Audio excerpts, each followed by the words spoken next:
Hello and welcome to this episode of A Facilitator's Journey. Today I am joined by Hayley Brackley, a neurodivergent and inclusive consultant.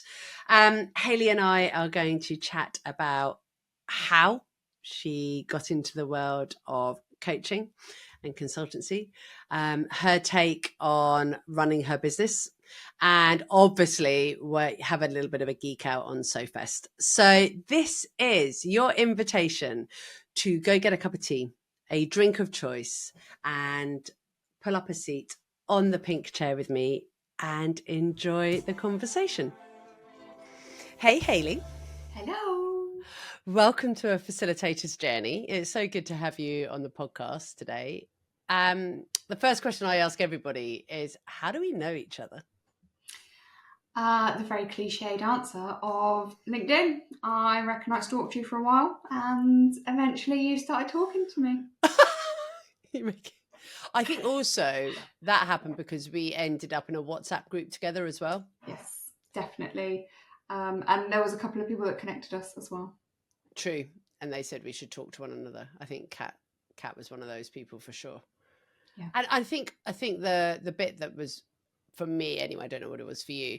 Yes, we can link on LinkedIn. I think it was then how we were both showing up in that WhatsApp group, and like you could just see another part of it's almost you went the next layer down in that person, just getting to know them, because we were answering questions, weren't we? Like people were asking lots of questions about probably pricing, design, or do you know a person who?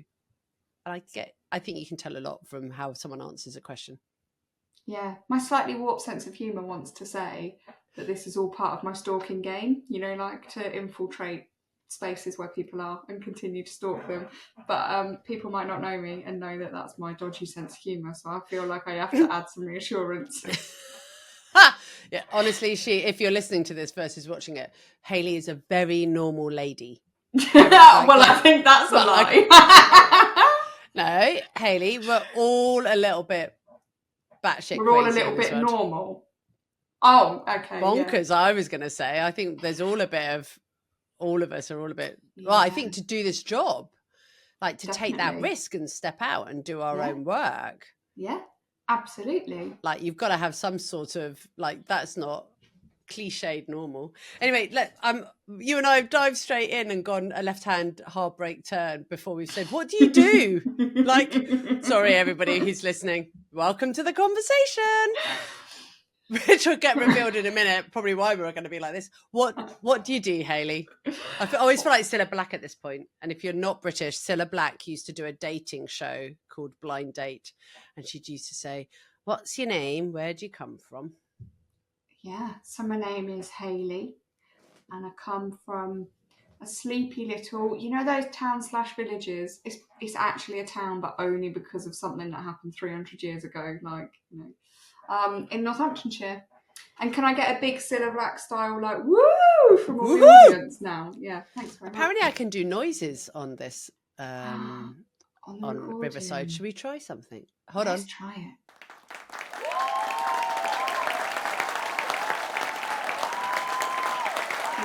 Gorgeous. Why have I not done this before? I don't know, but I think 40 episodes in and I've never played with the sound effects. Sorry, everybody. I promise you we'll get sensible. And what do you do, Hayley? What do you do in the world? I am a neuro-inclusion consultant, so I work with workplaces to help them create a place where everybody can come to work regardless of how their brain works and have a great time at work. Awesome.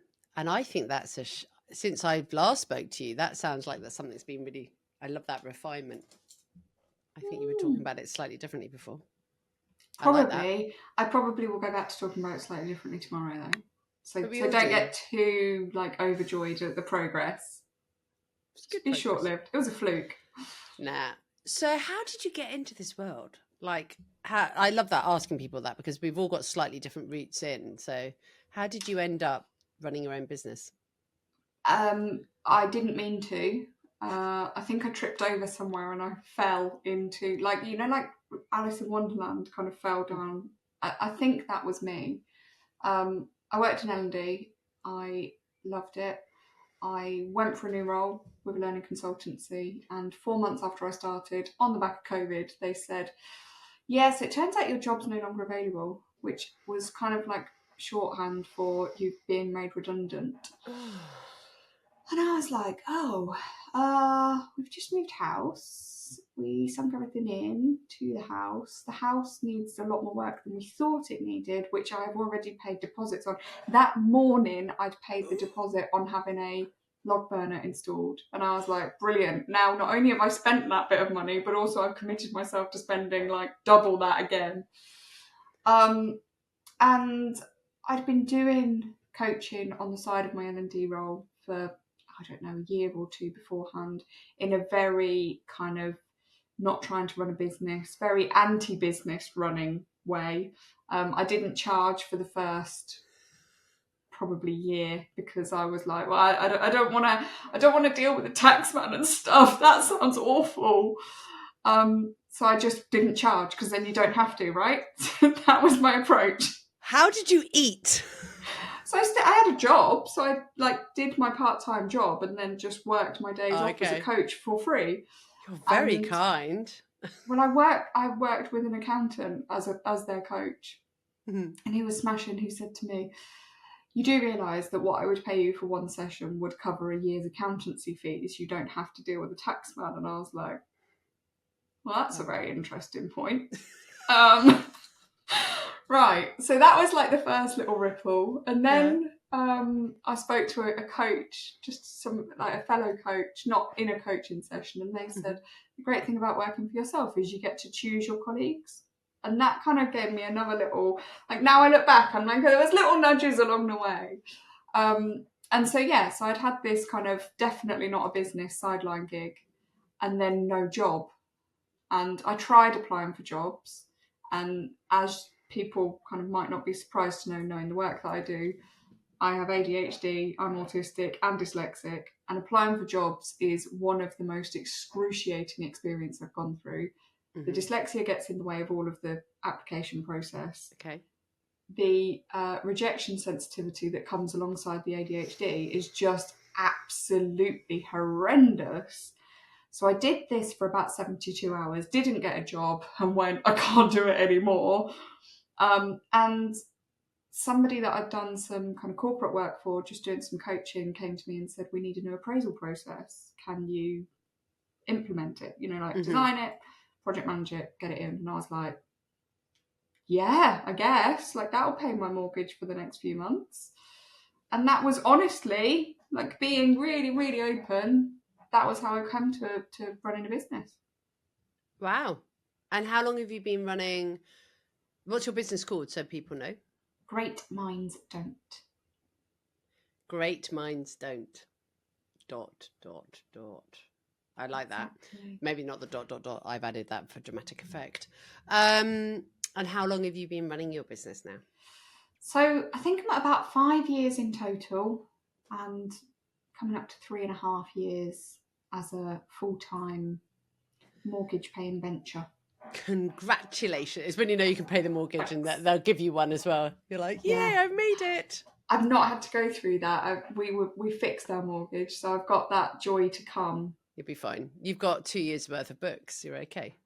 Yeah. Top tip on that. Anyone who's thinking like as a freelancer and they've got to do their mortgage. So this is in the UK, only the UK experience. I ended up getting my accountant and my mortgage advisor to speak, and they could speak money language. And then they just decided which of my books they were going to submit, because we were just at a point where we hadn't signed off one yet.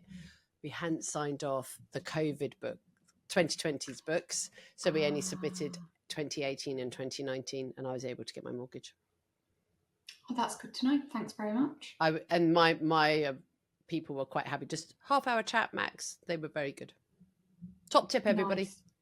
Yeah. Super helpful. Because it is what, I don't know about you, but I do feel slightly, and I'm just me. I don't have a partner, so like it really does rest on my shoulders. So I do get nervous at times, going, "Are my accounts good enough?" Like, will I get another mortgage, or are they going to go? And I don't know what they would do if they suddenly said, no, we're not going to give you. I don't think that's going to happen, but that's what my brain tells I me. think what happens is that if you're on a fixed rate and you can't secure a new rate, you just go on to the variable rate. So it's not like you get evicted because you're still paying it, but they just won't give you a new mortgage. I mean, this is definitely what people are listening for today, isn't it? Yeah, let's move on. Let's not do this. Unqualified mortgage advice. I love it. Okay. Rich, by the way, do not trust anything that I've just said. Can I ask you a question about the neurodivergence? Yes, were you aware of that when you started your business, or is this something? Well, yes, I was. I was diagnosed ADHD and dyslexic back 23 years ago. So I definitely knew about that. The autism was a surprise discovery, and came kind of just shortly after starting a business. So half and half. Gosh. Okay.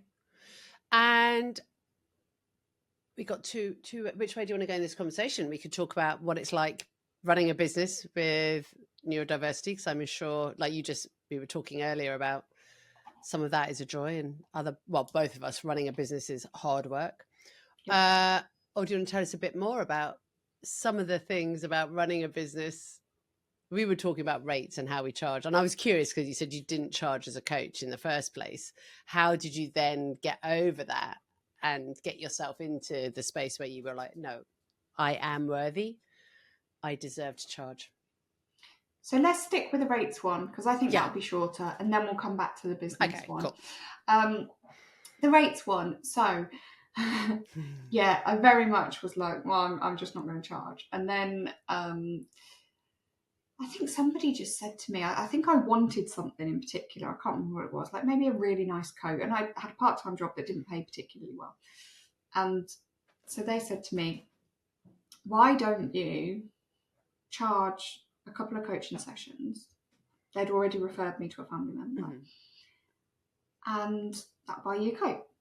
You don't have to overthink it any more than that. Just, And I was like, okay, fine. So I had a kind of ask around of fellow coaches at what they were charging, and everybody was charging astronomical rates. And what I mean by that is like £100 an hour.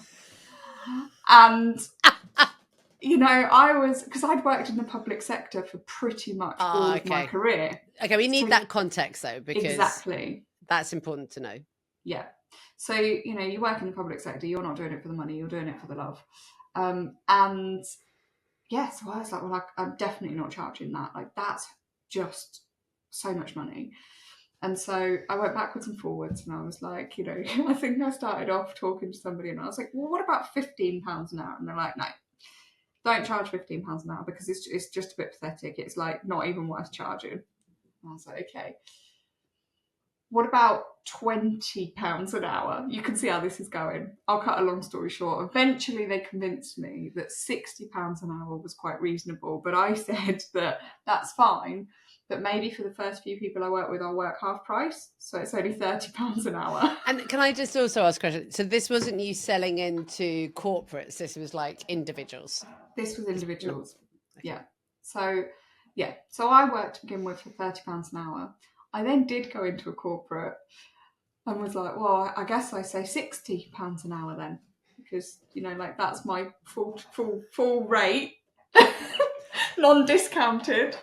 So I went in at £60 an hour, and I did some amazing work, and that was 5 years ago.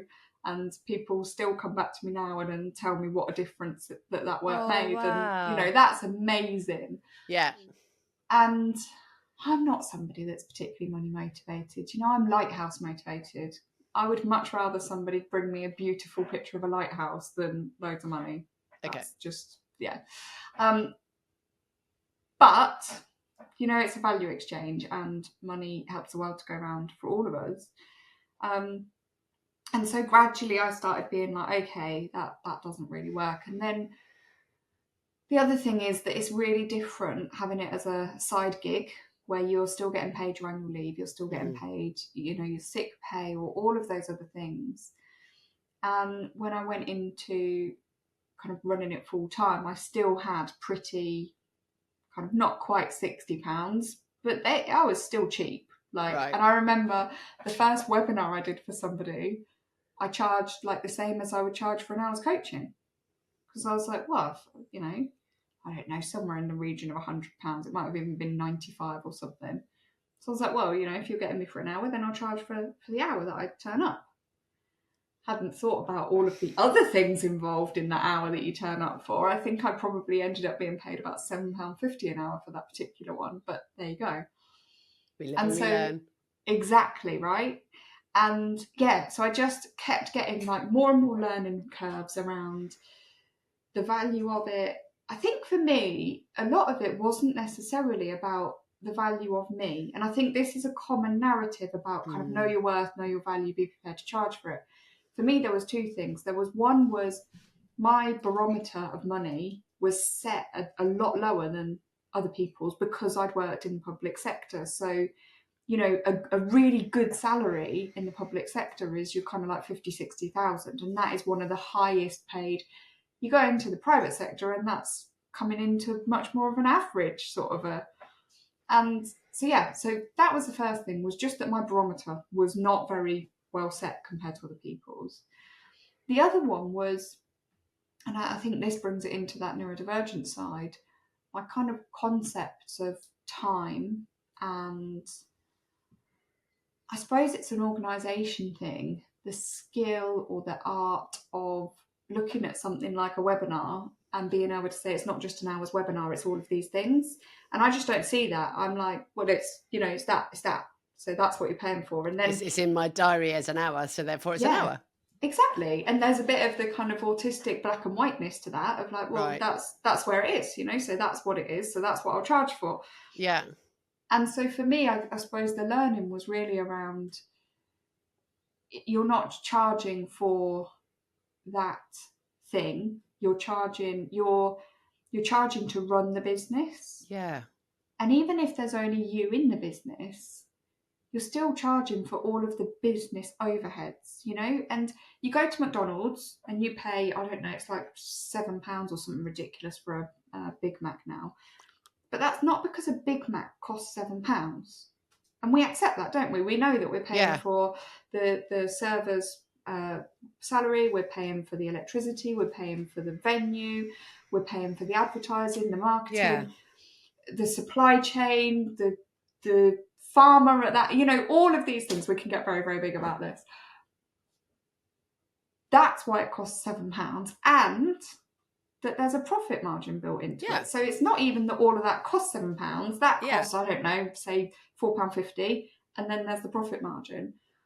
And even when it's a micro business with one of you in there, guess what? There still has to be marketing and advertising. There still has to be some level of the kind of HR duties, the payroll duties, the looking through your bank statements and sending invoices. Holiday pay, sick pay, exactly. tax. Exactly. Both you and I have some external resource that supports us, so we've got to factor that in. Yeah, definitely. So what was the tipping point that made you suddenly go, okay, £60 is not the number for me anymore? I think it was when I looked at how many hours work, like total work, thinking of that whole McDonald's scale. Yeah. How many hours work you would need to earn what feels like a really kind of worthwhile salary for the level of responsibility, authority, you know, all of those things. And so I kind of nudged it up a little bit, and I nudged it up a little bit, and nobody batted an eyelid. No. In my head, I was thinking that, you know, I was like so cheeky to go up so much. And nobody did. And then that helped a long way. But it was still not kind of, I was still cheap, you know. I was so cheap before that I was still in the cheap. And then I lost a piece of work, and I lost it because somebody came back really candidly and said, you've come in so low that it just felt like it wasn't what we wanted. And I was like, what? Like, I worked in the public sector where literally our scoring matrix was basically what's the very cheapest you can do this for. And now you're telling me I've not got the work because of that. And so that that was one nudge. And then I had somebody else who was coaching in a business. And she said, I've recommended you for coaching because, you know, I coach, but I don't coach like neurodivergent strategy coaching. So that's what they need, specialist work. Could you do me a favour though? I'd like you to charge more than I do because, you know, I've recommended you in and I've recommended you in as a specialist. I'm going to be really honest, I don't want you to undervalue what I'm doing here. And I was like, sure, that's fine. What do you charge? And she told me, my jaw hit the floor, and I was like, you want me to charge more than that for one session? Not like a whole package, not like 10, just for one. Would you share the number? So what she was charging was $370 an hour. She wanted me to go higher than that, and I was just like, and I remember having like this. I felt my face felt really weird, and it felt really hot, and it felt like prickly, and I felt like I couldn't breathe properly, and I felt really clammy and a bit sick, and I was like, I don't know what I'm going to do. And I said, I can't. You're going to have to say that I've got no capacity or something, because I can't go in at that rate, because I just was like, they're going to be like, who is this person, and why is she charging so much? Okay. And this introduction talked me around and said that is the going rate. You know, like if you're not charging somewhere in that region, then I'd really question why you're not. I've come to you not only because I know you, but because I know people that have worked with you, and they've told me, you know, what's come out the back of it. I was like, I tell you what, if you just email me a rate that you think I should charge, then I won't get involved. Paste, yeah, exactly. And that was basically it. And it went absolutely fine. So I have to confess, I don't have that premium kind of, but Thank you for sharing that story though, because I think I know people listening, that'll resonate for many people. Because I think, thank you for being like so transparent. Many of us start on the lower rates because the inner voices, all of us know, I call them the gremlin and the angel sit on two different shoulders. One saying you can do this, and the other one going, really? Or my big limiting belief, Hayley, is no one will come. Yeah, that's quite awkward when I do open events like I do. Yeah. Let's just say that I had to plow through that one with SoFest. We'll talk about that a bit later, but yeah, no one will come. So then I charge lower, or I don't charge until after the event was my other. If it makes you feel any better, I wanted to invite people to a birthday party 2 years ago. And I wasn't even going to charge them, and I didn't do the birthday party because I was so sure that nobody had come. Wow. So it's not just you. Interesting, isn't it? These bloody beliefs that bounce around our heads. Isn't it? And so for me as well, something I say quite regularly on the podcast is as business owners, I think it's really important that we have our own supervision, or we have therapy, or we're working with someone who can help us through our block. So in the last 6 months, I've worked with a cracking finance coach / CFO, German. Wow, just like totally different mentality to me and very different approach, but just told it as it was, but in a kind way. And it's just been super helpful to cut through some of my relationship with money. And I'd encourage everybody who's starting out to either be working with a coach or someone who can be your sounding board. Definitely. And I think community as well, you know, when you're starting out, the idea of finding the money to pay for a coach can be hard, but having a community that you can go to as well. Yeah. What a difference that makes. What kind of communities are you part of? For me, the WhatsApp group that we mentioned, that's probably one of the biggest. And then, I mean, I'm not somebody that does big groups very easily, which is hilarious considering that, you know, I'm a facilitator. But so for me, it's more the one-to-one kind of, you know, that rather than it being a community. It's more my community, you know. You've self-selected. Yeah. And the WhatsApp group Hayley's referring to, we can name it. It's Helen Marshall's Women In. So it's an all-women HR L&D community. I think it's about 900 people in there now. Might even be 1,000. But if you are a woman or identifying as a woman, and you are in HR, you're in L&D. So any other or adjacent? I would just say kind of L&D adjacent roles. I'll put the link in the speaker notes for here, so you can come join, because it's a great WhatsApp group. There's about 25 different channels within it, so there's always, you find something that with help. And we have a freelancers one. I admin the freelancers one. You do. It's lovely. Good chats. And it's being able to ask the questions. Like sometimes you go, oh, who knows about this? Or where can I find information on that? And how would we do this? And the number of conversations we have about pricing. They are, that comes up a lot. I remember though asking, I was like, right, I've changed my branding and now all my PowerPoints are wrong. Is there an easy way? And somebody told me about the master thing on PowerPoint. And I was like, I've been using PowerPoint for what, like 6, 7, 8, 9 years? How did I not know this was here? That's it, Oh my word. And it's those sorts of things where it doesn't matter whether this is a facilitator specific thing or a business thing, where you're just like, how do I do this thing? How many times do you think we've mentioned trivial benefits as well? Oh yeah. On tax and like what I can and cannot invoice in a business. Yeah. And I think this is the thing, isn't it? It's like finding those people in your community, or finding a group that you can just drop that question in and no one's going to go, Kirsty, come on, you should know that. Because I was saying it this morning at the SOF community pod. And if you don't know what the community pod is, it is our free monthly get together on Zoom. And I was saying that, you know, you started out as a coach. I started out as a sales trainer. I didn't set up to be a business owner. I didn't think I'd have to do marketing. You want me to know how to do a website? What?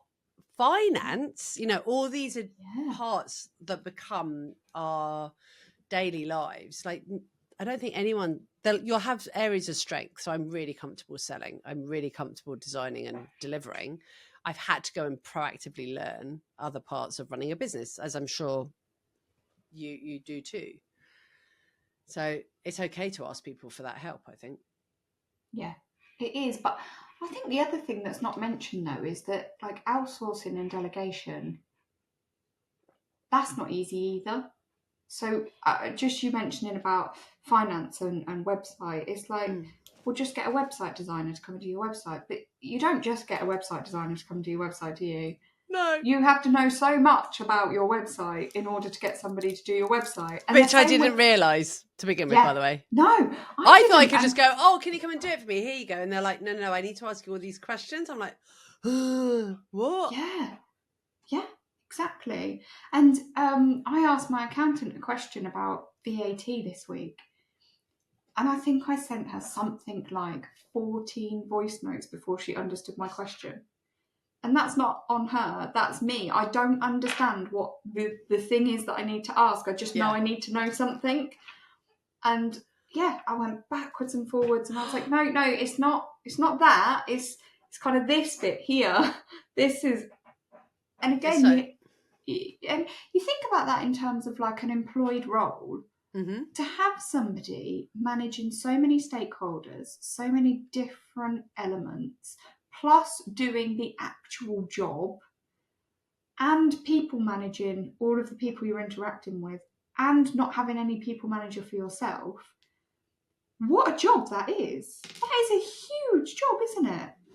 Now you've put it like that. Absolutely. Yeah, totally.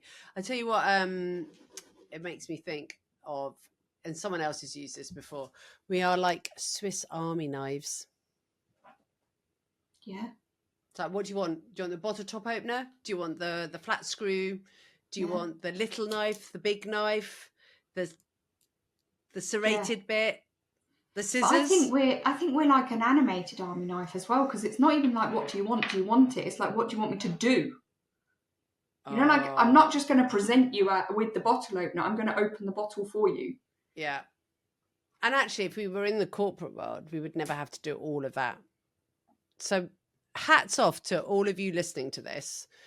Think about, like, if you wrote a list of all the different types of hats you wear, jobs you do, information that you now know that you maybe didn't know at the start of this, bloody well done. It's Like, you massive. know way more than the average Joe. Yeah, definitely. That's fascinating. Now I've gone off into my head like, yeah. What was the first role you outsourced? My emails. Oh, tell me more.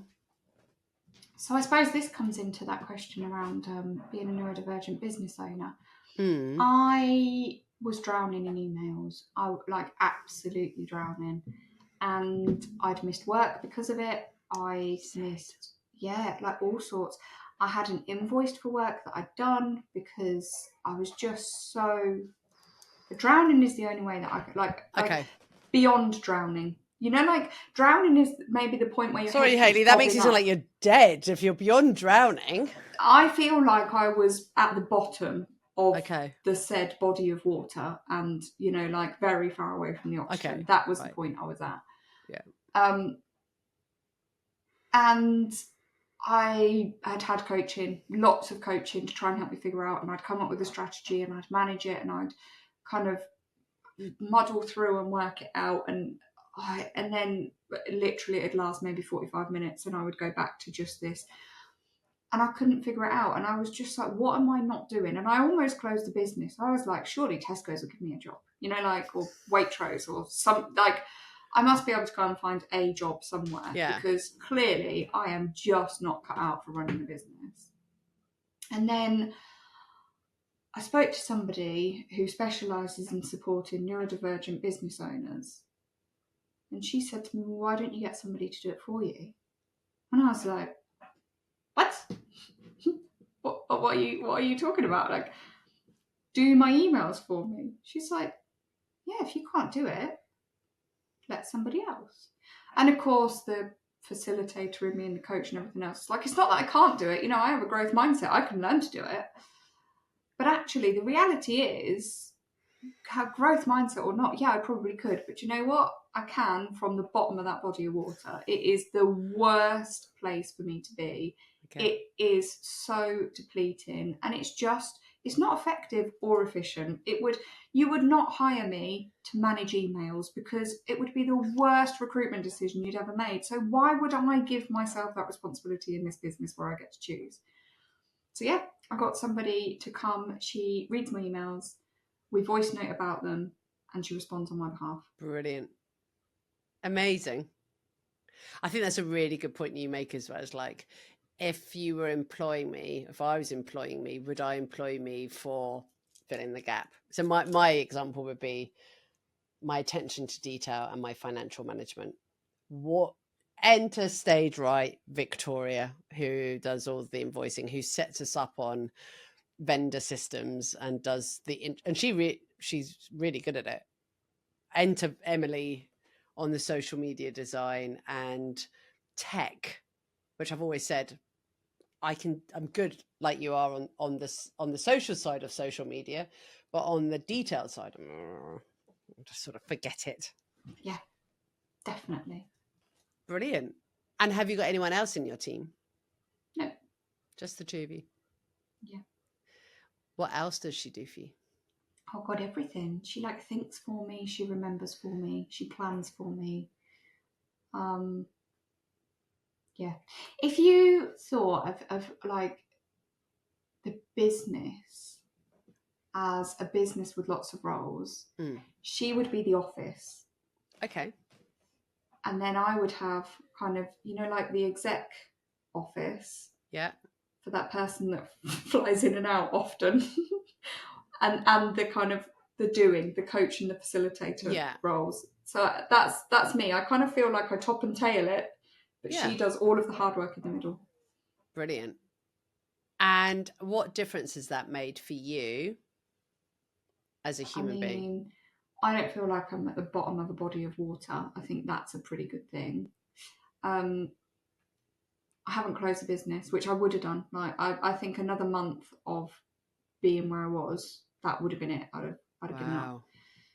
So she's worked with me for 3 years, and it's been amazing.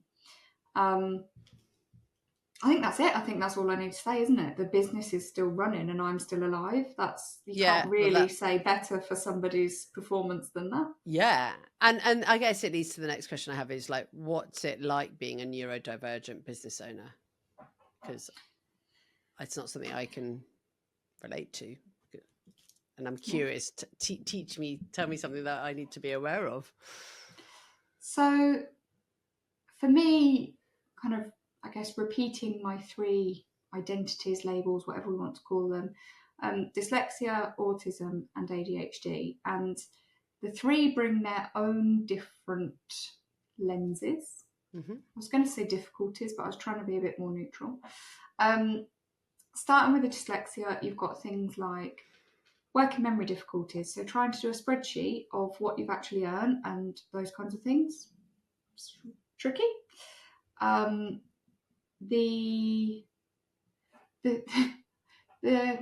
can't think what the word is right now, but the kind of bringing things together in your brain in a really nice ordered way. So for example, as simple as if I'm doing a day's training here, that means that I need to have this prep time built in here and this design time built in here, like that. Yeah. That's tricky. Even down to writing emails, formatting them, structuring them, getting them out. The same with proposals, the same with kind of social media type stuff. Getting stuff out there is a lot. Reading stuff as well is a lot. That's a big drain. So when somebody sends you, oh, here's our supplier terms and conditions, can you just, I'm like, no. Okay, let's just have a moment there. Does anyone enjoy reading those? Well, no. But I think it's the difference between not enjoying it and finding that actually it takes an entire day's energy. Okay, so you can feel like an energy drain on tasks. Yeah, and some things it's an energy drain, and some things it's just like it just isn't working. The reading is not reading today. Like it's just not happening. Okay. I can't make my brain read that thing. My eyes are going over it, and nothing is landing. Gosh. So that can be interesting, and then silly little things like you design a slide and you get there, and then somebody says, that says such and such instead of such and such, and you go, yep, there's no reason for that, please ignore it. That's just the fact that didn't notice that spelling mistake. Much as, and especially things like PowerPoint, I think when you put things into Word, it's got a pretty decent spell check. You can see wiggly red lines and blue lines. Because PowerPoint's it's got more abstract things on it. It doesn't tend to do the same either spell checking or like context checking. If you put through and grammar, I use Grammarly. Yes, I quite like that. Yeah, so that's the dyslexia. You've got the autistic side. For me, the way, and this is not going to be the same for everybody on all of these, by the way, but for me, the way that presents, I can find social media really, really overwhelming, and I can find networking really, really overwhelming. I can find the idea of having to go to a room of people and I don't know what's going to happen in that room to be really daunting and worrisome to the extent that I won't turn up to things. Like I might really want to, but I'm like, I don't know what it's going to be like, so I can't go. So that's a big one. Sometimes I can take things a bit more literally. And so the biggest challenge I've found with that is other people's marketing. So I'll read something in somebody else's marketing that will say, and I've got better at this, but still not perfect. I don't know, this wasn't an example, but it's the only one that I can think of off the top of my head. You see all the things that say like, I'll get you to consistent 6K years or 10K months or whatever it is. And in my mind, the literalness of that is like, they just will, like black and white. They have said they're going to, so they're going to. And I found that with so many, and especially that marketing is so often around kind of pain points and, you find this difficult, I'll solve it like this. And so I'd find myself falling into the trap of like, well, this person says that they're able to do this, so great, I'll pay them the money and then they'll do this. And then I'd be a bit like, oh, that's they not don't appear to have done what they said they were going to, like But that thing hasn't really worked. They said they'd be really organised on that, and I don't understand why that's not happened. Yeah. And then I think the energy level, the kind of, and this plays into all three of those and so many others for other people, but just managing and protecting your energy. I suppose the ADHD side of me is I will look at my calendar and be like, oh, there's loads of room in that's fine, because I've just missed the gaps. I've not thought about what else has to happen to keep the business running. And particularly in a business like ours, where you've got things that are really solid, you've got a day's training, that is a very definitive block, done. And then you've got like maybe a sales call here, and you've maybe got a coaching session, or, and you look at your calendar and you're like, okay, that's what I need to get done. There's lots of space, wonderful. But you don't think about the bits that go in between that. And that can be tricky, and it does have a huge energy impact. Do you, one of our other guests, Laura Payne Stanley, self-confessed introvert, she said, this is both rates and energy. She said when she's charging, she puts her introvert tax in there as well. And what she meant by that is if she does a full day's delivery, the next day she needs time out because her energy is sapped. Is there a similar tax that you could be adding to your rates? Because and maybe this is true for a lot of us, we just do not think about it, but like we need to give ourselves some time after, if you've done a big bit of delivery, some time out. Like otherwise we just don't regenerate ourselves. Exactly. For me, there's two types of tax that I am not brilliant at adding, but I absolutely recognise I need to get better at. One is travel tax. Travel for me is exhausting, both car and train, but more so train. So that's one thing. And the other thing is organisation tax. So when you're going to do a full day's delivery, there's a lot of like bag packing, and have you got the slides on the laptop, not in the cloud, so that if the Wi-Fi doesn't work properly, they're there. And the YouTube videos exactly how they need to be so that they will play without Wi-Fi. And have you got all of the different things in your bag and all of that? And I could look at that and be like, that is a 15-minute job.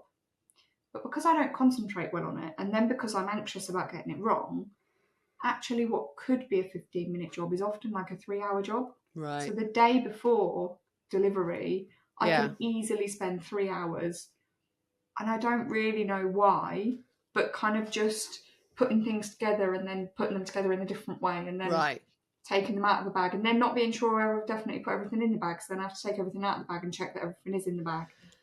Hayley, I've got really bad news for you. I think I'm a few years older than you. As I've got older, I question bloody everything, and that's a hormonal thing. I'm really sorry to share this. Like I've been known to get in the car, I've drove halfway down my road, and I'm like, did I lock the back door? Or did I pick up this? And and the thing I hope is, that doesn't add to what's going to come for you. It's something I've considered, because I remember listening to menopausal women discussing this, or perimenopausal, and being like, I mean, I don't want to say me too, because I'm like 30 years younger. But you are me too. But me too. I was like, I resonate with absolutely everything you're saying. What does that mean, though? Like, does that mean you're going to be Well, Hayley am I going to be squared? ultra prepared because I've dealt with this for years, or am I going to be an absolute flipping mess? I don't know. Who knows? Have you warned your husband? Have you said, look, darling, you might find the car keys in the freezer? Well, the other day, so we have our cups and our, the stuff that you make hot drinks with, your coffee, your tea, all of that. We have it in a drawer, not in a cupboard.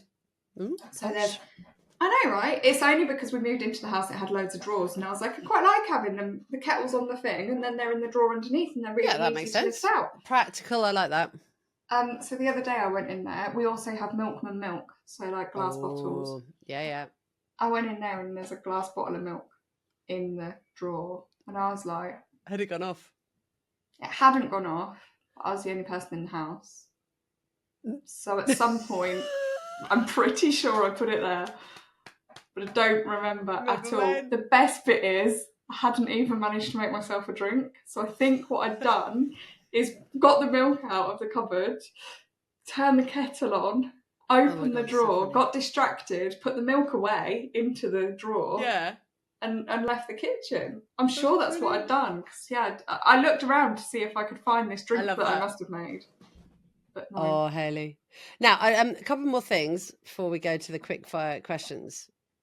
You are coming to SoFest as one of our speakers. Whoop, whoop. Whoop, whoop. Very happy and so delighted, especially on the back of something you just said, which is the thought of going into lots of people and like, I want to make this, I don't want to, there's 80 people coming. So, but it's a big field. It's a huge field. So you can definitely take yourself off into the woods or just. And you've been very kind and helped me to know what my tent arrangement will be ahead of time, and that I'm going to know what the food's going to be ahead of time, and the little things that, and there's an agenda already, you know, like the things like that help me to feel comfortable that I have enough understanding. That's really useful for me to know, because I'm the antithesis of that, in that give me the surprise. I don't need any of that detail. I could rock in. I have lots of events like I walk in and go, oh, who am I sharing with? And see, that would. There's some things I can do fine. Like I've done it where I remember being at a conference and somebody came over to me and were like, so I saw you talk at such and such thing and you were really good. And I was like, oh, okay, thanks very much. And they went, yeah, our speaker for this afternoon is on a train that's currently held between two stations. Is there any chance that you could fill a 45-minute slot for us? And I was like, yeah, that's okay. Have you got any kind of thoughts? And I just went and did it. And I had no slides and no prep, and that was not an issue at all. Interesting. But a little while later, there was an ice skating networking thing. And I was like, oh, I'd really like to go to that. So I booked to go to it. And I emailed the organisers and I said, I want to come to this, but I just feel a bit kind of unsure. I don't know what it's going to be like. I'd just like to know, like, what will I find when I get there? Will I be greeted? Do I go and ice skate first? Will there be any kind of agendaed, formal? Yeah. And they didn't reply, so I couldn't go. So it's like, ask me to speak on a stage with no warning, that's fine. Ask me to go and mingle without knowing what's going to happen. Sorry, my brain goes off, not about you at that point. That's bad organisation, though. Yeah. Sorry, that's my gathering brain kicking in there of like, that's just poor. And not even replying. Yeah. That's poor as well. To be fair to the person, I think they are probably somebody that's doing, you know, like 27 jobs in an organisation and had been kind of given this. And I don't think it's a reflection on them as an individual. I think it's just. So the thing I was going to say, I was saying to Hayley before we started recording today, is we've got 80 people coming, 85 on the day past day. I'm very excited. We've got videographer and photographer. I'm going to create some FOMO so that when we go for 2026, people are like, oh, I missed out. What did you? I got verbally slapped, which is fine. Tell our listeners or our viewers, what did you say instead? You would rather create JOJI. What's JOJI? The joy of joining in. Speak more. Tell us more about this. So when I think of FOMO, the idea of fear of missing out, like not doing something out of fear, not because you're driven to do it, but because you're driven to not do it, you know? Mm-mm. For me, that feels uncomfortable. It feels kind of tense. It doesn't scream enjoyable, safe, you know, all of those things. Interesting. Whereas if I think about the joy of joining in, if I saw something and I saw there was something that I was unsure about going to, and now actually I'm looking at all of those people that went to it and they look really joyful and it looks like it was safe and it was welcoming and it was enjoyable, then I'm like, yeah, actually I want to come and do that next year. Nice. And how do we create JOJI? How do we create it? I think first of all, we have to feel the joy, don't we? Right? So we turn up to SoFest ready for the joy. We look for it. And we celebrate it when it's there. We acknowledge it. We talk about it with each other. And I think then we share it with those who aren't there from a kind of, you know, this is what we did this year. And we'd love you to be here next year. Do definitely would love people to be there next year. The fact that I'm even talking about 26 is it's a good sign. It's a very good sign. I've even got people asking to be speakers already and run workshops. So Amazing. I know. Can I get in on Exciting. that list? Is that cheating to ask for 2 years No, in a row? no. I've got another plan for you though. Oh, are we going to Watch have to this tell me space. that? Watch this space, folks. You'll hear more later. I can't drop this one on her publicly. That's unfair. I've got a plan. I've got a plan. You know what I was saying about surprises being Oh, really sorry, uncomfortable? sugar. So now Oh, I'm no. like, what is it? What is it? What is it? Like, literally, give us 5 minutes and I'll tell you at the end of the recording. I'm just not putting it out for public consumption right now, in case you go, no. Anyway, quick fire questions. Okay. Ready? Let's try. What advice would you give to someone starting out in this world? Make a U-shaped business. I took Not you as in like a letter U. I took it really literally. I was like, what's a U-shape? Literally, my brain drew a big U. But you mean I draw? suppose it is a U-shaped business, isn't it? It's something that goes around you really nice and neatly, but also has a bit of an exit space so that you're not trapped in it all the time. Love it. Yeah, be you.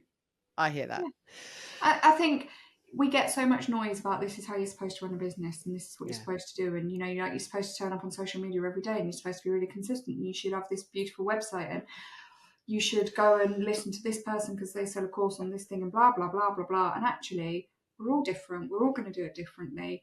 The most successful people, by whichever measure of success, because guess what, even that's not consistent, the most successful people are the people that have built something for them. Yeah, that's so true. Hallelujah. Who do you follow in social media land that you think others should too? People. Do you know, I can't give you one. I just That's can't, all right. because I think the best thing you can do is to just go out into social media land and listen to all of the voices, particularly the ones who are different to yours. Good point. Find the different voices. What book do you recommend, or a podcast? I'm going to go with a book.